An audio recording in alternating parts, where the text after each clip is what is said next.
Hello प्यारे प्यारे बच्चों, कैसे हैं आप लोग। आशा करता हूँ सभी लोग अच्छे होंगे और अपनी तैयारी को बहुत अच्छे ढंग से कर रहे होंगे।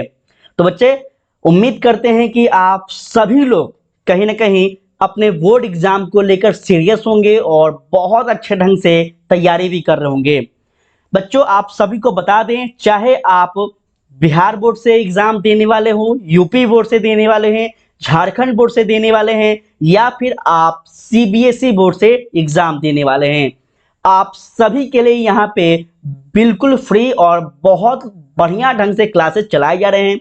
यह क्लासेस बच्चे आपको बता दें कि ये जो क्लासेस है आप सभी के लिए एनसीईआरटी और एसपीपीटी दोनों का मिश्रण चलाया जा रहा है, क्योंकि बहुत सारे ऐसे विद्यार्थी हैं जिनका एनसीईआरटी चलता है, तो बहुत सारे ऐसे भी विद्यार्थी हैं जो कि एसपीपीटी उनका पब्लिकेशन से पढ़ाया जाता है। तो ये दोनों क्लासेस को जो है समझ आएंगे, ये दोनों जो पब्लिकेशन है इसको मिलाकर यहाँ पे क्लासेस लाए जा रहे हैं। और एक इंपॉर्टेंट बात बता दें आपको कि सीबीएसई बोर्ड हो या फिर यूपी बोर्ड हो, झारखंड बोर्ड हो या फिर आपका बिहार बोर्ड हो, ठीक है, सभी एग्जाम में पूछे गए question political science, history, geography, economics, ये सारे जो इंपॉर्टेंट सब्जेक्ट्स हैं इसमें अब तक कितना क्वेश्चन पूछा गया है, ये सारे हर बोर्ड के आपका जो है क्वेश्चन बैंक में एक जगह लाकर हम यहाँ पे सॉल्यूशन करवा रहे हैं चैप्टर वाइज। तो बहुत इंपॉर्टेंट है, ठीक है, बहुत ज्यादा इंपॉर्टेंट है बच्चे। और आप सभी को कहीं ना कहीं ये सॉल्यूशन जो मिल रहा है चैप्टर वाइज पता चल जाएगा कि किस चैप्टर से अब तक कितने क्वेश्चन पूछे गए हैं। तो आप एक तरह से आसान ढंग से, स्मार्ट ढंग से जो है तैयारी कर पाएंगे, याद कर पाएंगे और अपना लक्ष्य साकार कर पाएंगे।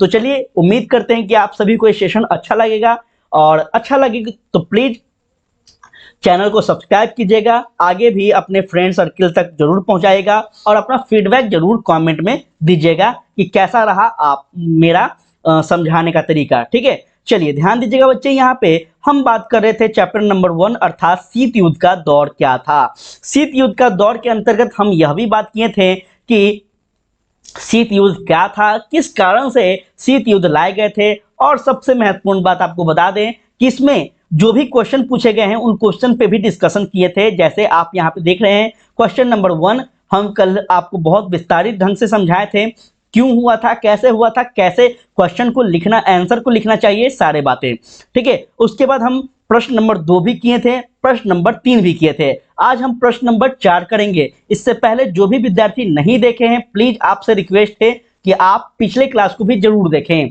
चलिए, आज का प्रश्न नंबर 4 है जिसमें बात करेंगे हम लोग शीत युद्ध के दौरान भारत की अमेरिका और सोवियत संघ के प्रति विदेश नीति क्या थी। क्या आप मानते हैं कि इस नीति ने भारत के हितों को क्या किया, आगे बढ़ाया, ये भी आपको बताना है। आप लोग पढ़े होंगे बच्चे कि शीत युद्ध का दौर, तो आप ये भी पढ़े होंगे कि शीत युद्ध का जो दौर चल रहा था इसमें दो महाशक्ति थी, कल ही हम आपको बताएं, एक अमेरिका और एक सोवियत संघ रूस, क्लियर है। ये दोनों जो महाशक्ति है, इस महाशक्तियों का समर्थन कौन कौन देश कर रहा था ये भी हम आपको कल बताएं। तो हम आपको ये भी बताए होंगे कि भारत जो था इस समय क्या कर रहा था, क्लियर है। तो अब आपको यहाँ पे आज के इस क्वेश्चन में उत्तर देना है कि भारत का क्या विदेश नीति था, वो उस समय क्या कर रहा था, किसका साथ दे रहा था या फिर साइलेंट बैठा हुआ था। चलिए समझते हैं। अगर आपको इस प्रकार से उत्तर क्वेश्चन मिले तो आप इसका उत्तर कैसे करेंगे, ध्यान दीजिएगा। चलिए, सबसे पहले तो यहां बच्चे बात करेंगे उत्तर के बारे में, ध्यान देंगे। शीत युद्ध के दौरान भारत ने अपने आप को दोनों गुटों से क्या किया, अलग किया। मोस्ट इंपॉर्टेंट है, इसको आपको याद रखना चाहिए। ये आपका जो है ऑब्जेक्टिव क्वेश्चन भी बन सकता है, आपसे पूछ लेगा कि शीत युद्ध के दौरान भारत जो है उस समय क्या कर रहा था, या फिर आपको पूछ लेगा कि शीत युद्ध के दौरान भारत किसके पक्ष में था, सोवियत संघ के पक्ष में था, अमेरिका के पक्ष में था, इसमें से कोई नहीं, या फिर एक से अधिक। तो क्या करेंगे, आपको याद रखना चाहिए कि यहाँ क्या होगा, इनमें से कोई नहीं, क्योंकि यहाँ पे ऑप्शन नहीं दिया गया ना। अलग रहने का अगर ऑप्शन दे तब आप अलग लगाइएगा, नहीं रहे तो क्या करेंगे, इनमें से कोई नहीं, एक नंबर आपका बन जाएगा। चलिए समझिएगा, भारत ने गुट निरपेक्षता की नीति अपनाई। अब ये गुट निरपेक्षता क्या होता है बच्चों, समझिएगा। गुट निरपेक्षता का मतलब होता है कि जब दो महाशक्तियों के बीच युद्ध हो रहा हो तो वैसे पक्ष में आप किसी के पक्ष में ना बोले, इसको कहा जाता है गुट निरपेक्षता। जैसे मानकर चलिए दो आपका दो मित्र है, दोनों मित्र आपस में झगड़ा कर लिया, राम और सोहन, ठीक है, आप एक अलग मित्र हैं, तो राम और सोहन दोनों आपका मित्र है, लेकिन दोनों आपके लिए इंपॉर्टेंट है, दोनों आपका प्रिय है। अब अगर राम के पक्ष में बोलेंगे तो सोहन बुरा मानेगा और सोहन के पक्ष में बोलेंगे तो राम बुरा मानेगा। क्लियर है? तो यही संदर्भ में आपको समझना है, भारत भी अच्छा, भारत को जो है अमेरिका के साथ भी रिलेशन बनाना था और आपको जो है सोवियत संघ के साथ भी रिलेशन बनाना था। क्यों? क्योंकि इस समय जो चल रहा युद्ध है, इस समय भारत स्वतंत्र होने वाला था, याद रखिएगा। क्लियर है? इस कारण से भारत जो है इस समय साइलेंट मोड में रहती है, वो किसी के पक्ष में कोई भी टिप्पणी नहीं करती है। क्लियर है? मुझे उम्मीद है कि आप लोग को हम समझा पा रहे होंगे, एकदम आसान ढंग से समझा रहे हैं, समझिएगा। भारत ने सदैव क्या किया है बच्चों, तो सदैव गुटों में दोनों गुटों में सदैव जो है पैदा हुई मतभेद को कम करने के लिए प्रयास किया है। तो ये याद रखिएगा। देखिए भारत जो है ये अब लड़ाई झगड़ों पे विश्वास नहीं रखता है। भारत शुरू से लेकर आज तक, याद रखिएगा, यहाँ पे जो है समझौते की बात की जाती है, झगड़े की बात नहीं की जाती है। अब जैसे पाकिस्तान है, जैसे चाइना है, ये हमेशा क्या करता है, दूसरे के देशों में हस्तक्षेप करता है, वहां पे टांग अड़ाता है। लेकिन भारत का जो विचारधारा है, भारत का जो अपना एक आइडियोलॉजी है, ये हमेशा शांति की बात करता है। ठीक है, तो इसको आपको याद रखना है कि कभी भी आपसे पूछा जाए कि कोई भी देश का युद्ध हो रहा हो तो उस समय भारत क्या कर रहा था, तो आपको याद रखना है भारत उस समय साइलेंट ही होगा। ठीक है, किसी के पक्ष में नहीं बोलता है। जैसे अभी आप देख रहे होंगे कि लगातार 2-3 साल से यूक्रेन में युद्ध चल रहे हैं। ठीक है, आपको याद होगा अगर आप लोग न्यूज देखते होंगे तो इस समय यूक्रेन में युद्ध चल रहा है। तो यूक्रेन में तो युद्ध चल रहा है, लेकिन इसमें अमेरिका भी कुछ ना कुछ कर रहा है, उसको सैनिक सहायता दे रहा है, और आपका जो है रूस भी जो है, रूस तो कर ही रहा है युद्ध। लेकिन भारत क्यों कुछ नहीं बोल रहा है? क्यों? क्योंकि भारत इस समय शांत है, क्योंकि उसको रिलेशन जो है अमेरिका के साथ भी बनाना है और आपका रूस के साथ भी अच्छा रिलेशन रखना है। ठीक है, चलिए हम बहुत आसान ढंग से चीजों को समझाना चाह रहे हैं। देखिए आप लोग अगर कहीं कोचिंग क्लास जाते हैं, कहीं किसी चैनल का सब्सक्रिप्शन लेते हैं, तो भी आपको वहां पे यही सारे चीज पढ़ाए जाएंगे। तो बच्चे यहाँ पे निःशुल्क आपको है, बस आपको डेली जुड़ना है। ठीक है, तो उम्मीद करते हैं कि आप लोग चीजों को समझ पा रहे होंगे। चलिए और आगे क्या कहता है, ध्यान दीजिएगा। जिसके कारण ये मतभेद जो है व्यापक युद्ध का रूप धारण ना कर सके। ठीक है, यही कारण है भारत की अमेरिका के प्रति विदेश नीति। यहां पे आप समझिएगा थोड़ा पॉइंट में, अब आपको पॉइंट में समझाना होगा। जब आपके सामने ऐसा क्वेश्चन आए तो आपको हर चीज को डिफाइन करना होगा अच्छे ढंग से, क्योंकि आप 12th क्लास के विद्यार्थी हैं। तो एग्जामिनर को आपसे उम्मीद होता है कि आप अच्छे ढंग से कॉपी में लिखे अपने उत्तर को, तो इस तरह से लिखिएगा। जैसे ध्यान दीजिएगा यहाँ पे, एक सेकेंड। भारत और अमेरिका में बहुत अच्छे संबंध कभी नहीं रहे। मोस्ट इंपॉर्टेंट है, अगर आपसे पूछ ले तो आप क्या कहेंगे, ऑब्जेक्टिव में आपसे पूछ ले कि भारत के साथ अमेरिका का कैसा संबंध था, अच्छा था, बुरा था, कुछ भी नहीं था, या फिर कुछ भी और ऑप्शन देते, तो आप क्या कहेंगे कि भारत के साथ जो है अमेरिका का संबंध अच्छा नहीं था। ठीक है, क्यों नहीं था, देखिएगा आपको हम यहाँ पे चीजों को समझाएंगे। पहले यहाँ पे थोड़ा सा हम बात कर लेते हैं, यहाँ पे ध्यान दीजिएगा। चलिए देखिए, अच्छे संबंध ना होने के का महत्वपूर्ण कारण था अमेरिका का जो था, यह पाकिस्तान के प्रति रवैया क्या था, अच्छा था। अमेरिका ने कश्मीर के मामले में पाकिस्तान का समर्थन किया। आपको पता होगा कश्मीर जो है पाक एक्युपाइड जो आपका क्षेत्र है, अभी भी है। तो ये जो पाक एक्युपाइड क्षेत्र है, ये अपना भारत का ही क्षेत्र है। ठीक है, आप लोग को जब ग्रेजुएशन में जाएंगे, पॉलिटिकल साइंस लेंगे, तो वहां पे भी हम आपको पढ़ाएंगे। वहां पे आपको बहुत अच्छे ढंग से सारा देश दुनिया के बारे में समझ में आएगा। बस अभी आपको कहानी के माध्यम से थोड़ा सा याद रखना है। तो जो ये पाक ऑक्युपाइड देश है, ये अपना कहाँ पे है, जम्मू कश्मीर में पड़ता है अभी के समय में। ठीक है, अभी के समय में ये अपना ही जमीन है, अपना ही भूमि है। लेकिन यहाँ पे कुछ भागों पे क्या है, पाकिस्तान का भी कब्जा है, कुछ भागों पे आपका भारत का कब्जा है। और यहाँ पे जो है फैसला नहीं सुनाया गया है, अमेरिका है जो है कि इसमें क्या कर दिया है, पाक ऑक्युपाइड घोषणा कर दिया है। ठीक है, ये बहुत लंबा कहानी है, आपको कभी फ्री क्लासेस में सुनाया जाएगा। ठीक है, ठीक है, चलिए यहाँ समझिएगा बातों को। तो ये जो है पाकिस्तान का समर्थन किया और पाकिस्तान को सैनिक सहायता भी दिया। कौन? तो ये अमेरिका। क्यों दे रहा है? ये अमेरिका जो है कश्मीर के मामले में, कश्मीर जो है पाक ऑक्युपाइड, बस इतना याद रखिएगा। ठीक है, बांग्लादेश के मामले पर भी अमेरिका ने भारत के विरुद्ध 7वां समुद्री बेड़ा भेजा था, ये भी आपको याद रखना है। लेकिन यह असफल हो गया था। ठीक है, इस समय इंदिरा गांधी की सरकार थी, इसलिए असफल हो गया था, याद रखिएगा। वर्ष 1981 में अमेरिका ने भारत के भावनाओं की परवाह न करते हुए पाकिस्तान को क्या किया, आधुनिकतम हथियार दिए थे। तो आप देख पा रहे होंगे कि लगातार पाकिस्तान का जो है समर्थन कर रहा है, पाकिस्तान को वो जो है अस्त्र शस्त्र से मजबूत कर रहा है और भारत के खिलाफ लड़ाई करने के लिए क्या कर रहा है, एक संदेश दे रहा है। कौन? अमेरिका। अमेरिका जो है आज भी किसी का नहीं है। आज भी हमारे प्रधानमंत्री जो मोदी हैं, नरेंद्र मोदी जी हैं, वो हमेशा अमेरिका के साथ जाते हैं। लेकिन अमेरिका याद रखिएगा किसी का सगा नहीं है। ठीक है, वो किसी ना किसी के साथ किसी ना किसी का युद्ध झगड़ा करवाते ही रहता है और अपना वर्चस्व कायम करने के कारण करता है। ठीक है, हम आपको कल भी बताए थे और आज भी बता रहे हैं कि ये जो शीत युद्ध चल रहा है बच्चे, ये वर्चस्व कायम करने के लिए लड़ाई चल रहा है और ये आज भी कायम है। ठीक है, 2 जून को यहां ध्यान दीजिएगा, 2 जून को थोड़ा सा ध्यान दीजिएगा यहाँ पे।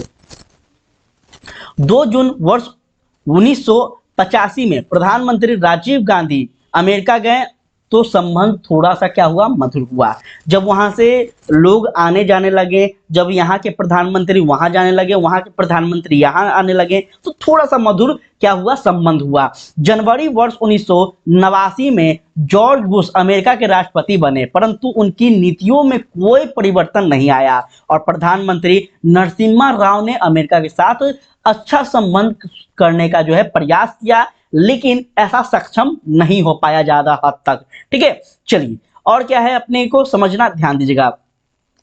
भारत की सोवियत संघ के साथ अब कैसी विदेश नीति है, इसको समझिएगा। आप समझ गए अमेरिका के साथ कि अमेरिका के साथ शुरुआत से ही अच्छा संबंध नहीं है, वो किसी का नहीं है, वो लड़ाई झगड़ा करवाते रहता है, हर एक देश के साथ वो लड़ाई झगड़ा करवाते रहता है। एक तरह से कहा जाए कि वो लड़ाई लगौना है, अपने शब्दों में, अपने यूपी बिहार के शब्दों में कहा जाए तो। ठीक है, अब यहाँ पे समझिएगा, हम बात करेंगे सोवियत संघ के बारे में। इसके बारे में क्या कहानी है, इसका कैसा संबंध है भारत के साथ।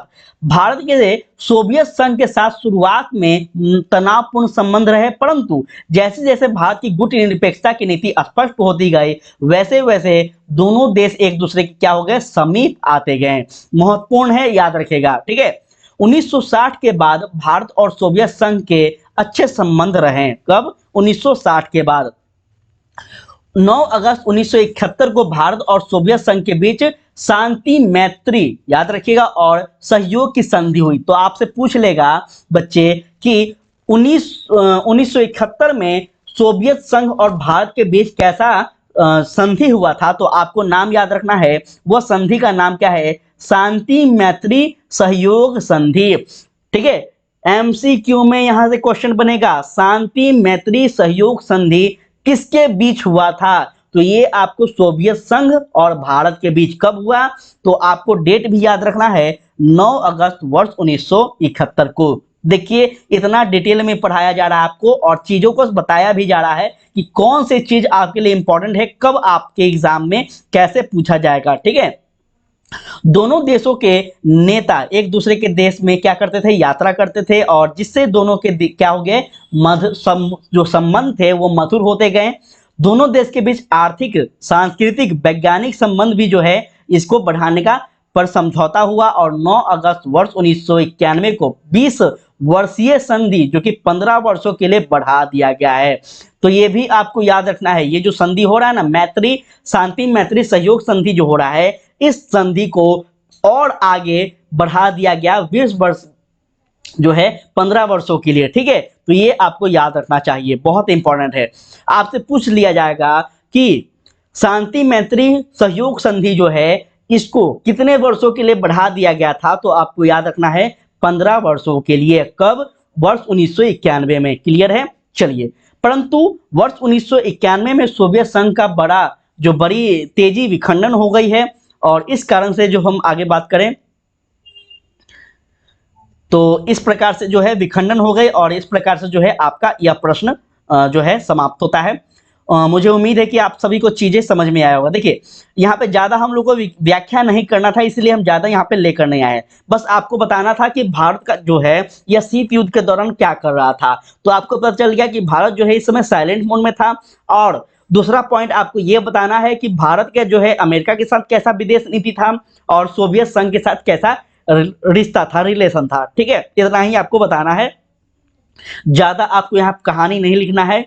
बस याद रखिएगा, जब भी आप 12th के एग्जाम देने जाएं तो आपसे ये सारे क्वेश्चन जो है 5 नंबर में पूछे जाएंगे, और 5 नंबर में क्वेश्चन जब भी पूछे जाते हैं तो याद रखिएगा बच्चे, आपको ज्यादा से ज्यादा 8 से 10 लाइन में लिखना है। कोई भी उत्तर हो, गारंटी देते हैं इतना में लिखना है, ज्यादा नहीं लिखना है। ठीक है, आधा पेज हो गया, बहुत ज्यादा है, आधा पेज, 1 पेज हर प्रश्न का उत्तर, क्योंकि यहाँ पे आपका 5 नंबर का प्रश्न है। अगर आपसे 2 नंबर का क्वेश्चन पूछा जाए तो क्या करेंगे, 2 नंबर में आप सिर्फ 5 से 6 लाइन लिखेंगे। ठीक है, 5 से 6 लाइन, बस इतना याद रखिएगा। ठीक है, बाकी और आगे हम समय आने पे सब कुछ आपको ट्रेन करेंगे, टेंशन बिल्कुल नहीं लेना है। चलिए, 5वां नंबर प्रश्न पे बात करेंगे। 5वां नंबर प्रश्न क्या कहता है? कहता है, कूटनिरपेक्ष आंदोलन को तीसरी दुनिया के देश ने तीसरे विकल्प के रूप में समझा। जब शीत युद्ध अपने शिखर पर था, तब इस विकल्प ने तीसरी दुनिया के देश के विकास में कैसे मदद पहुंचाया, ये बताना है। ठीक है, अब यहाँ पे थोड़ा सा आप सभी को कुछ परेशानी हो रहा होगा मेरे ख्याल से। जो बच्चे चैप्टर को डिटेल में पढ़े होंगे या फिर कोचिंग क्लास जाते होंगे उनको सब कुछ समझ में आएगा, लेकिन जो नहीं पढ़े हैं हम इसके लिए भी क्लास ला रहे हैं यहाँ पे, ताकि वो चीजों को समझ सके। देखिए, तीसरी दुनिया का मतलब वो होता है बच्चे, जैसे अभी तो हम लोग समझ रहे हैं एक अपना दुनिया है भारत, एक ऊपर का दुनिया है अंतरिक्ष। ठीक है, तीसरी दुनिया उसे कहा गया है जो इस शीत युद्ध में चल रहा है, उसको तीसरी दुनिया कहा गया है। जैसे आपको अमेरिका हो गया, आपका रूस हो गया, ये सारे तीसरी दुनिया के रूप में आ गया, जो कि एक नया दुनिया बनाना चाह रहे हैं, एक आधुनिकरण की ओर चल रहे हैं। ठीक है, इसी को तीसरी दुनिया कहा जा रहा है। क्लियर है? चलिए, अब यहाँ पे समझते हैं प्रश्न के उत्तर कैसे आप दोगे। चलिए, उत्तर को भी समझना जरूरी है और प्रश्न को भी जरूरी है समझना। ठीक है, अगर प्रश्न आप समझ नहीं पाएंगे तो उत्तर नहीं दे पाएंगे, चाहे आप कितना भी पढ़कर जाइए। चलिए, अब यहाँ पे बात करते हैं, ध्यान दीजिएगा। द्वितीय विश्व युद्ध के समय जब शीत युद्ध चरम पर था, ठीक है, ये क्या हो गया, अपना पॉइंट हो गया। देखिए, पॉइंट देना आप लोग जरूर से भूलिएगा नहीं, जरूर से दीजिएगा कॉपी में। जब भी आप उत्तर लिखने जाए कॉपी में तो पहले ही आप ब्लैक पेन से इसको इस तरह से लिख लीजिएगा, अंडरलाइन कर लीजिएगा, उसके बाद आप वहां से उत्तर लिखना चालू कीजिएगा। जब हम अपने समय में एग्जाम दिए थे 10 12 का, तो इसी तरह से अपने कॉपी में लिखे थे। 100% यकीन मानिए, जो सच है वही बता रहे हैं, और आपको नंबर बहुत अच्छा मिलेगा। क्यों? ऐसा करने से क्या फायदा होता है, जब एग्जामिनर कॉपी चेक करता है तो वो जल्दी जल्दी में करता है। ठीक है, उसके पास इतना फुर्सत नहीं होता है कि वो एक एक लाइन पढ़े, और इस तरह से अंडरलाइन करने का मतलब यह होता है कि एग्जामिनर को डायरेक्ट आपके उत्तर पे नजर पड़ता है, और यहाँ पे डायरेक्ट वो सही करके नंबर दे देता है। समझे? चलिए, आगे समझते हैं और भी बातों को, ध्यान दीजिएगा।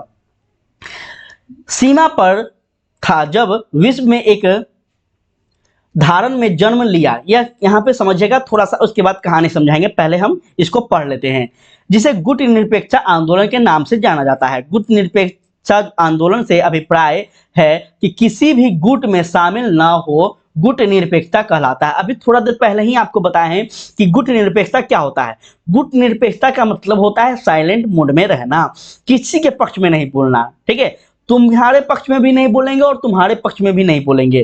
ठीक है, ऐसे समय में साइलेंट रहना ही गुट निरपेक्षता होता है। तो ये बात आपको याद रखना है। अगर आपसे पूछा जाए बच्चे एग्जाम में गुट निरपेक्षता से आप क्या समझते हैं, तो आप क्या बोलेंगे? आप सीधा सीधी कहेंगे गुट निरपेक्षता उसे कहते हैं कूटनिरपेक्षता उसे कहते हैं जो इस अभिप्राय यह होता है कि वो किसी भी गुट में शामिल ना हो, इसको हम क्या कहेंगे, गुट निरपेक्षता कहेंगे। ठीक है, हम एग्जाम्पल अभी आपको थोड़ा देर पहले बताए थे ना, जैसे आपका दो मित्र है, दोनों झगड़ा कर रहा है, तो आपका दोनों मित्र आप ही का है, आप उसके दोनों पक्ष में ना बोलें। अगर एक के पक्ष में बोलेंगे दूसरा को बुरा लगेगा, उसके पक्ष में बोलेंगे उसको बुरा लगेगा, तो इस समय आपको साइलेंट रहना चाहिए, और शायद रहते भी होंगे आप लोग। तो इसी को कहा जाता है गुट निरपेक्षता। क्लियर है? चलिए आगे समझते हैं और भी अच्छे ढंग से ध्यान देंगे।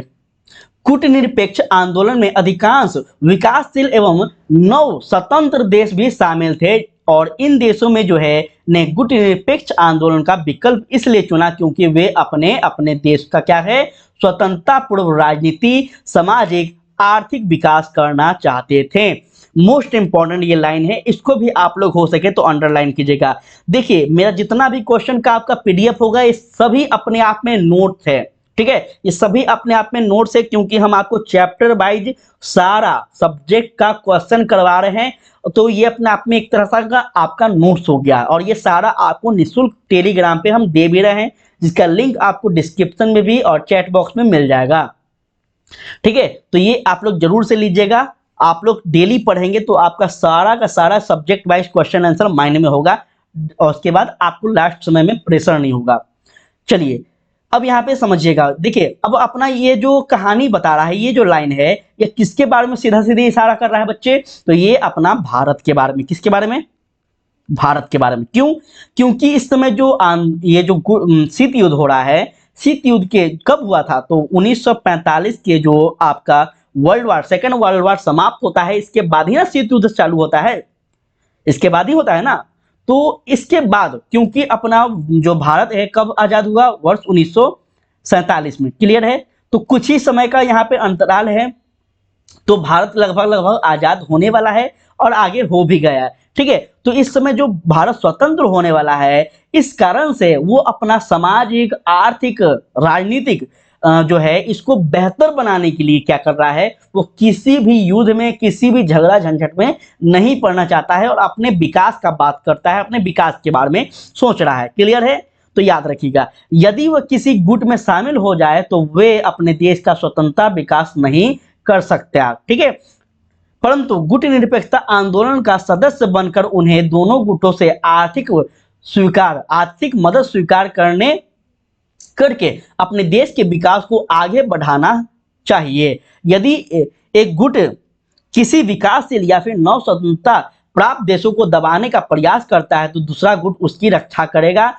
ये भी बात सही है, उसे हर तरह की मदद प्रदान करता था, और इसलिए क्या हुआ, तो देश अपना विकास बिना रोके टोके करते रहें। तो इस तरह से आपको याद रखना है, जैसे हम आपको बताएं ऊपर वाले क्वेश्चन में कि अमेरिका के साथ संबंध अच्छा नहीं है, तो वहीं आपको जो सोवियत संघ है इसके साथ संबंध अच्छा है। तो मान कर चलिए अगर आपका शक्तिशाली जो देश है या फिर शक्तिशाली दो व्यक्ति है, तो जो छोटा मोटा व्यक्ति है वो एक ना एक कोई ना कोई शक्तिशाली व्यक्ति का क्या करता है, सहारा लेता ही है, ताकि कभी आने वाले समय में अगर दूसरा व्यक्ति उस पर हमला कर दे तो वो सामने वाला जो शक्तिशाली एक और व्यक्ति है उसका रक्षा करे, उसका सहयोग करे, उसके पक्ष में खड़ा हो जाए। तो ये होता है गुट निरपेक्षता। आपको समझ में पूरा आ रहा होगा। 100% हम पूरा कोशिश कर रहे हैं कि आपको समझ में आए।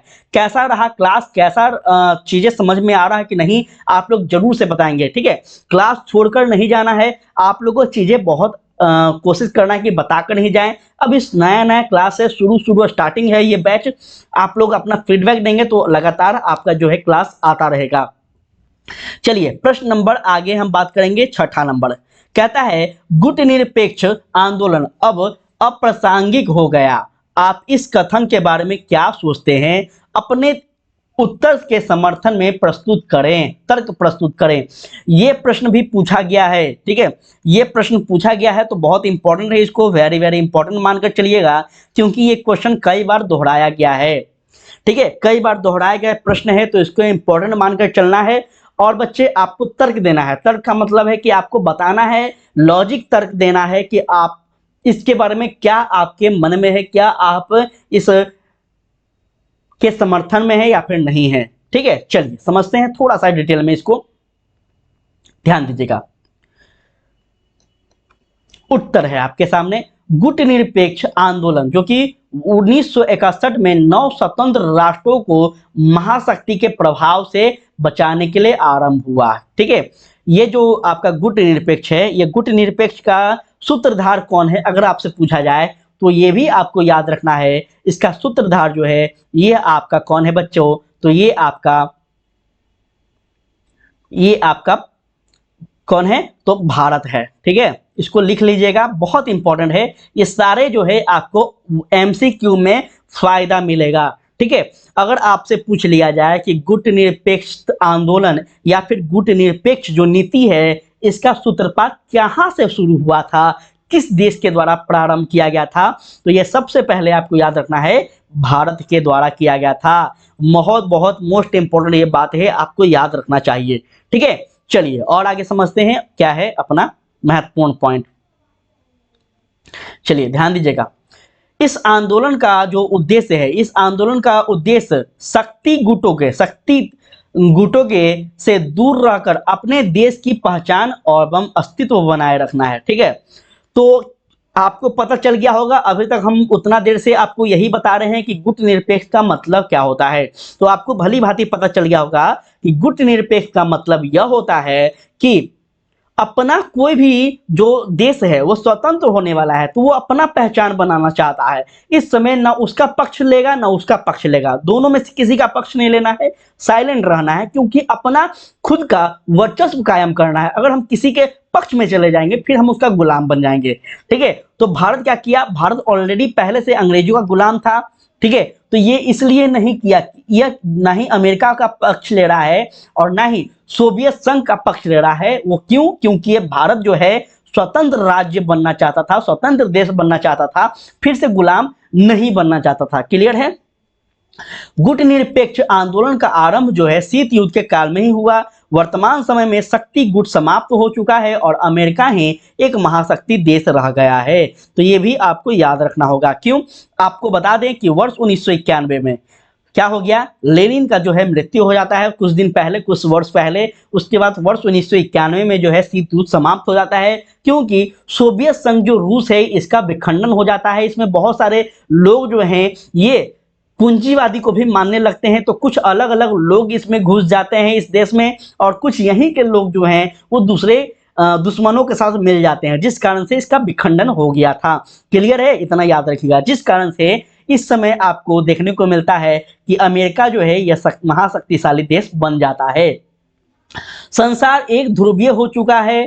फरवरी वर्ष 1992 में 92 में जो है गुटनिरपेक्ष आंदोलन के विदेश मंत्रियों के संबंध में मिस्र ने कहा कि यह जो है क्या कहा था कि सोवियत संघ के विखंडन, सोवियत गुट तथा शीत युद्ध की समाप्ति के बाद गुटनिरपेक्ष आंदोलन की क्या हुआ था, थोड़ा सा नीचे चलना होगा हमें, प्रासंगिक समाप्त हो गई। ये कहा गया था किसके द्वारा, तो मिस्र के द्वारा। मिस्र कहाँ है, तो मिस्र एक यूरोप का देश है। ये भी आपको याद रखना है। मिस्र जो है यह क्या है बच्चे, मिस्र जो है यह एक यूरोप का देश है। यहां से कहा गया है कि सोवियत संघ का विखंडन के बाद क्या हो गया है, तो यह कमजोर पड़ गया है। ये कौन कह रहा है, मिस्र कह रहा है। अंततः इसे समाप्त कर देना चाहिए। कौन कहा, ये मिस्र कहा, और इस कारण से सोवियत संघ का विखंडन हो गया। तो आपको पता चल गया कि सोवियत संघ का विखंडन कैसे हुआ, तो ये मिस्र की इस स्टेटमेंट के कारण हुआ है। इस स्टेटमेंट से पूरे यूरोप देश में खलबली मच गई और अंततः सोवियत संघ अर्थात साम्यवादी जो विचारधारा था इसका विखंडन हो जाता है। ठीक है, उपयुक्त विवरण के आधार पर न तो यह कहा जा उचित होगा कि गुटनिरपेक्षता आंदोलन अप्रासंगिक हो गया और न ही इसे समाप्त कर देना चाहिए। ठीक है, तो आपसे क्या पूछा था, आपसे अपना तर्क पूछा था कि क्या गुटनिरपेक्षता आंदोलन अप्रासंगिक था, तो आप बताएंगे कि नहीं, ना ही समाप्त हुआ, ना ही यह समाप्त कर देना चाहिए। वर्तमान परिस्थिति में गुटनिरपेक्षता आंदोलन का औचित्य रूप जो है यह कुछ निम्नलिखित कारण है जो कि हम लोग इसको पॉइंट में समझेंगे। देखिए, आप लोग बताइएगा कि ज्यादा आप लोग के लिए हार्ड तो नहीं ना हो रहा है। ठीक है, हम आपको 12th क्लास के अकॉर्डिंग ही बनाकर यहाँ पे ला रहे हैं, और जितने भी यहाँ पे कंटेंट हम क्रिएट कर कर ला रहे हैं ये सारे आपकी जो है बुक से ही है, आपके सिलेबस से ही। तो प्लीज आप लोग घबराइएगा नहीं, आप लोग जो है बुक को पलट कर जरूर पढ़िएगा, देखिएगा हर चीज आपको बुक से ही मिलेगा, ठीक है। देखिएगा पहला पॉइंट, गुटनिरपेक्ष आंदोलन विकासशील देश के सम्मान एवं प्रतिष्ठा को बनाए रखने के लिए क्या है, आवश्यक है। पहला पॉइंट, अगर आपसे पूछ दिया जाए कि गुटनिरपेक्ष आंदोलन क्यों जरूरी है, ऐसा क्वेश्चन भी बन सकता है, स्वाभाविक है कि ऐसा क्वेश्चन भी बन सकता है। शीत युद्ध से ही गुटनिरपेक्षता आपको देखने को मिल रहा है, तो हो सकता है शीत युद्ध में आपको गुटनिरपेक्षता भर भर के पूछा गया है। तो आपसे डायरेक्ट क्वेश्चन इस बार पूछ ले कि गुटनिरपेक्षता आंदोलन से आप क्या समझते हैं, क्या आपका इसमें जो है तर्क है। तो आप सीधा सीधी ऊपर वाले थोड़ा सा 2 लाइन लिख देंगे, उसके बाद आप पॉइंट में बताएंगे कि पहला पॉइंट गुटनिरपेक्षता का है क्योंकि विकासशील देशों के लिए यह क्या है, एक सम्मान और प्रतिष्ठा बनाए रखने के लिए आवश्यक है। विकासशील देश का मतलब क्या होता है, देखिए बच्चे, विकासशील देश वह देश होता है जो विकास कर रहा है, तेजी से विकास कर रहा है, और कोई ऐसा देश जो विकास कर चुका है तो वो विकसित देश कहलाएगा, और जो विकासशील है वो क्या है, तो वो विकास की ओर अग्रसर है, लगातार वो विकास कर रहा है, जैसे अपना भारत, ठीक है। और एक आता है अल्प विकासशील, जैसे पाकिस्तान हो गया, ये बहुत पीछे है तो इसको अल्प विकासशील कहा जाता है।